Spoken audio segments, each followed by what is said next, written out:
Just one day to go before the government implements $85 billion of across-the-board spending cuts. Here to discuss how the sequester will affect the economy overall is Jill Schlesinger, editor-at-large of CBS MoneyWatch.com. Jill, good morning. Good to have you with us. Great to be here. We've been hearing all of these doomsday results of what's going to happen here when the sequester does happen. Overall to the economy, what are we looking at here? What's the average layman looking at? Economists expect sequestration to reduce economic growth by about 0.5%. That puts total GDP this year at around 2%, kind of close to where it's been for the last 2 years. Additionally, the Congressional Budget Office expects 750,000 people will lose jobs, and hundreds of thousands of civilian government employees will see their hours cut. Yeah, we've heard specifically about issues at the airports. Border security as well could be seriously impacted by this. Yeah, and there's some other places you might not realize it, but the government is likely to reduce funding for some popular programs like Head Start and other education-related programs.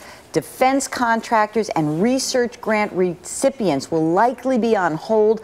And this one's kind of a rough one. Low to mid-income seniors will receive 4 million fewer meals from federally assisted charities.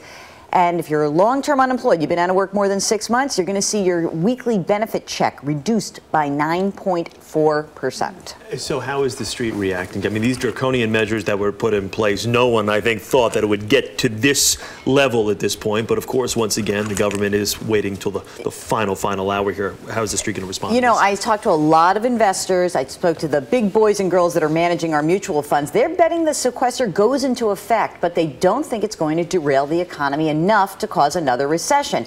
That's why stocks continue to rise, and we're within 100 points of the all-time high of the Dow.